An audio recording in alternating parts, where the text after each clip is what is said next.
Thousands of supporters gathered in central Seoul on Saturday to protest the parliament's impeachment of South Korean President Yoon Suk-yeol. Protesters chanted, "We oppose impeachment," and called for the immediate arrest of opposition leader Lee Jae-myung.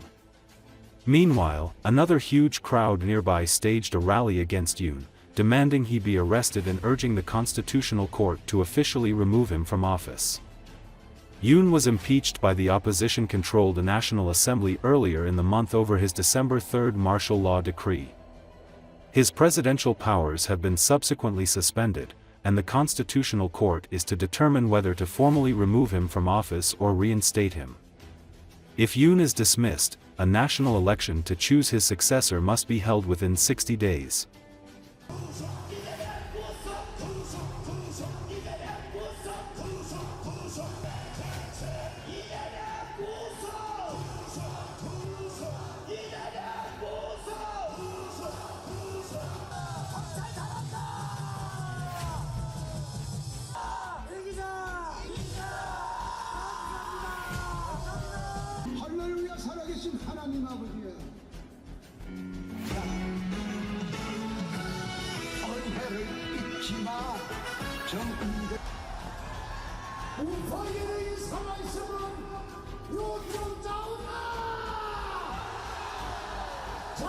결국에는 대통령을 이름만 세워놓고 아무것도 할 수 없게 만들어버린 이 상황 속에서 자유대한민국을 지키고 반국가 세력을 척결하고 한미일 동맹을 유지하면서 우리나라의 간첩을 잡아내고 공산주의를 몰아낼 수 있는 유일한 방법이 계엄령이 아니었는가라는 생각을 많이 들었어요. 그래서 저는 계엄령을 한 게 오히려 너무나도 잘하신 일이라고 생각을 하고 현재 이 내란제는 성립이 저는 안 된다고 생각을 합니다.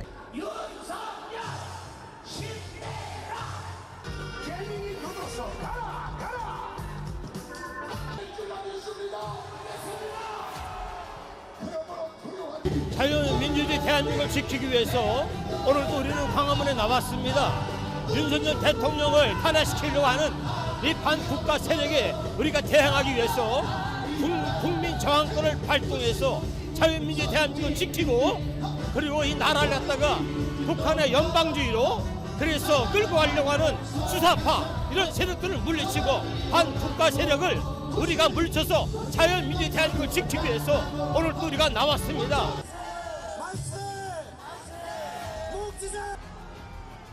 얼마나 천재적인 작산! 성곽의 주님께서 막 이야기 누님하고 주고받은 거 여러분 다 아시지요? 국민의 경찰이 아니었으면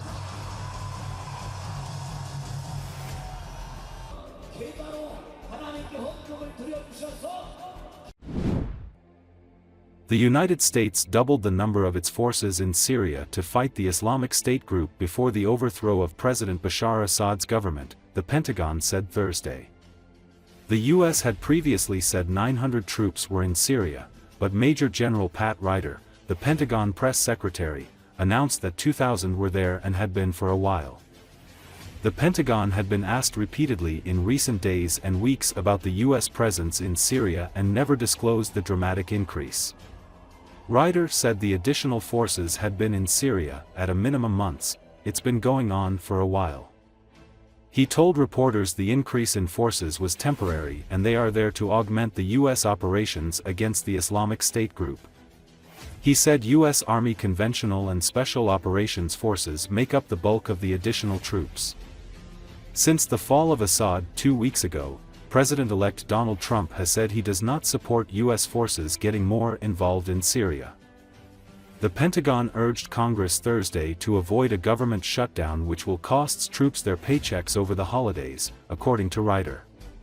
Even if they don't get paid, those troops will continue to be required to report for duty both overseas and at home, he added. The military payroll is just one of thousands of federal accounts, but one of the most visible to the public, that depend on Congress passing a continuing resolution by Friday in order to keep running. Other civilian personnel deemed not essential to immediate military operations will be furloughed, according to Ryder. A lapse in funding will cause serious disruptions across the Defense Department and is still avoidable, he said. I don't have have a number to provide, but again, we have been briefing you regularly that there are approximately 900 U.S. troops deployed to Syria. In light of the situation in Syria and the significant interest, we recently learned that those numbers were higher, and so asked to look into it. I learned today that in fact there are approximately 2,000 U.S. troops in Syria.